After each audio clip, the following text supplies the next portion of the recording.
नमस्कार, जनप्रभात सुपरफास्ट में आपका स्वागत है। मैं हूं हेमेंद्र सिंह। नजर डालते हैं आज की सुर्खियों पर। रूसी सैनिकों ने यूक्रेन के महत्वपूर्ण शहर खेरसान पर किया कब्जा। कीव के सेंट्रल रेलवे स्टेशन को उड़ाया। हवाई हमले का अलर्ट जारी। रूस की धमकी, युद्ध और भड़का तो बरसेंगे परमाणु बम। 25 रुपए तक महंगे हो सकते हैं पेट्रोल और डीजल के दाम। रूस के लिए दुस्वप्न बन सकती है राजधानी कीव की लड़ाई। शहरी संघर्ष में रूसी सेना का खराब रहा अतीत। यूएन भारत असेंबली में रूस के खिलाफ निंदा प्रस्ताव पास। भारत समेत 35 देशों ने वोटिंग में नहीं लिया हिस्सा। 8 दिनों से जारी रूस यूक्रेन जंग को लेकर हुआ बड़ा खुलासा। चीन ने विंटर ओलंपिक खत्म होने तक रूस से रुकवाया था हमला। यूक्रेन संकट को लेकर पीएम मोदी ने फिर पुतिन से की बात। भारतीयों की सुरक्षित निकासी को लेकर दोनों नेताओं में हुई चर्चा। 800 भारतीयों को लेकर आ रहे वायुसेना के ग्लोब मास्टर विमान। ऑपरेशन गंगा के तहत अब तक 15 विमानों में लौटे 3352 लोग। पोलैंड यूक्रेन सीमा पर बीके सिंह ने भारतीयों को बांटा खाना। कहा, आप लोग घबराएं नहीं, जल्द लेकर आएंगे भारत। खार्किव शहर में भारतीय छात्रों को यूक्रेनी सैनिकों ने बंधक बनाया। यूक्रेन बोला, रूसी गोलाबारी के कारण नहीं निकल पा रहे छात्र। जंग के बीच मदद के बहाने बोले अमेरिकी राष्ट्रपति जो बाइडेन। का राष्ट्रपति जेलेंस्की चाहें तो छोड़ सकते हैं यूक्रेन। पश्चिमी देशों के प्रतिबंधों को लेकर रूस ने किया बड़ा दावा। का भारत की S-400 प्रणाली की आपूर्ति पर नहीं पड़ेगा कोई असर। यूपी विधानसभा चुनाव के छठे चरण में 57 सीटों पर मतदान जारी। 676 उम्मीदवारों का भाग्य आज ईवीएम में होगा बंद। छठे चरण की वोटिंग से पहले यूपी की जनता से बोले पीएम मोदी। का आपका एक एक वोट लोकतंत्र की ताकत, करें मतदान। वोट डालने के बाद मुख्यमंत्री योगी आदित्यनाथ ने दिया बयान। कहा, 80% सीटें जीतकर भाजपा बनाएगी रिकॉर्ड। यूपी में मतदान के बीच 7वें चरण के लिए चुनाव प्रचार तेज। जौनपुर और चंदौली में पीएम मोदी जनसभा को करेंगे संबोधित।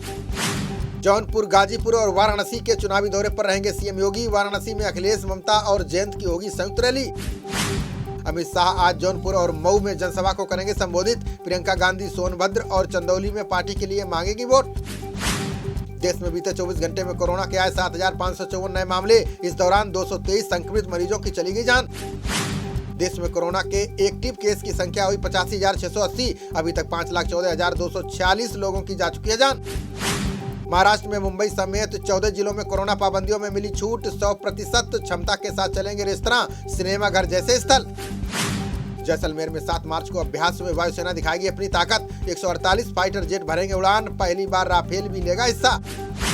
बंगाल निकाय चुनाव में शुभेंदु के गढ़ में भी टीएमसी का परचम। 108 में से 102 नगर पालिकाओं पर किया कब्जा।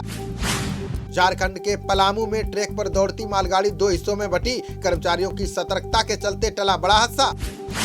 दिल्ली एनसीआर समेत कई राज्यों में आज बारिश के आसार। दिन भर आंशिक रूप से बादल छाए रहने की संभावना। तमिलनाडु, पुडुचेरी, कराईकल में 3 दिन तक भारी बारिश की संभावना। प्रशासन ने 5 मार्च तक मछुआरों को समुद्र में न उतरने की दी सलाह। बलिया से भाजपा उम्मीदवार दयाशंकर सिंह के काफिले पर हमला। सपा प्रत्याशी नारद राय का भतीजा और उसके कई समर्थक गिरफ्तार। सीएम योगी ने सपा पर लगाया आजमगढ़ का विकास न करने का आरोप। बोले, सपा सरकार में अपराधियों का घर बन गया था पूरा जिला। नोएडा में सार्वजनिक स्थानों पर अवैध विज्ञापन लगाना पड़ा महंगा। प्राधिकरण ने 5 एजेंसियों पर लगाया 5 लाख का जुर्माना।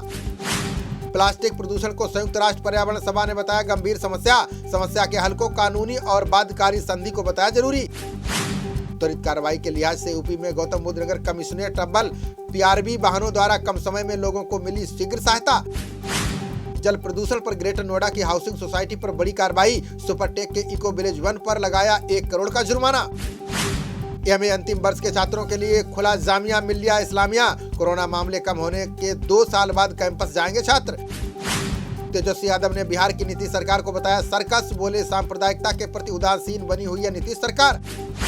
झारखंड विधानसभा में 2698 करोड़ का अनुपूरक बजट पारित। पेट्रोल सब्सिडी के लिए सरकार ने 100 करोड़ का किया प्रावधान। 2021 में मौसम संबंधी घटनाओं से महाराष्ट्र को सबसे ज्यादा नुकसान। मध्य प्रदेश और ओडिशा पर भी मौसम का पड़ा प्रतिकूल असर। यूक्रेन संकट को लेकर मनीष तिवारी ने पंजाब सरकार पर साधा निशाना। बोले, चन्नी, सिद्धू और जाखड़ की निष्ठुरता पर आती है शर्म। भारत ने 2021 में स्थापित की रिकॉर्ड 10,000 मेगावाट सौर क्षमता। मरकाम इंडिया रिपोर्ट में सालाना 212% की हो रही है वृद्धि।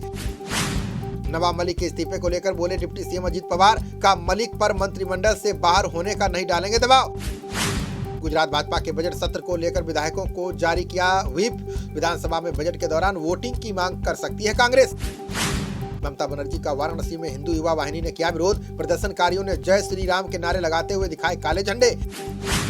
एनडीएमसी ने 75 माइक्रोन से पतली पॉलीथीन थैलियों पर लगाया प्रतिबंध। उल्लंघन करने पर दुकानदारों को भरना होगा 5,000 रुपए का जुर्माना। प्रियंका गांधी ने सपा और बसपा के नेताओं पर साधा निशाना। बोली, ये लोग भले ही भाजपा के सामने झुक जाएं, कांग्रेस लड़ेगी लड़ाई।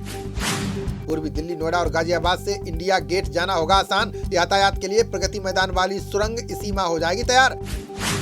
शहरी निकायों में महिलाओं को 33% आरक्षण देगी नागालैंड सरकार। सीएम नेफ्यू रियो बोले, प्रस्ताव पर विचार कर रही है सरकार। दिल्ली हाईकोर्ट ने FSSAI को खाद्य पदार्थों को लेकर दिया निर्देश का मांसाहारी या शाकाहारी होने की जानकारी देने के लिए उठाएं कदम। 5 से 14 मार्च तक चलेगा जयपुर साहित्य महोत्सव का 15वां संस्करण। 15 भारतीय भाषाएं और राजस्थानी विरासत होगी कार्यक्रम का हिस्सा।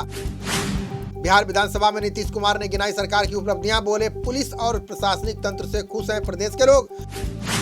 राकेश टिकैत ने मतगणना के दिन गड़बड़ी होने की जताई आशंका। बोले, एक दिन पहले ही मतगणना स्थल पर डेरा डाले जनता। भारत श्रीलंका के बीच शुक्रवार से टेस्ट सीरीज की हो रही है शुरुआत। मोहाली के PCA स्टेडियम में खेला जाएगा पहला मुकाबला।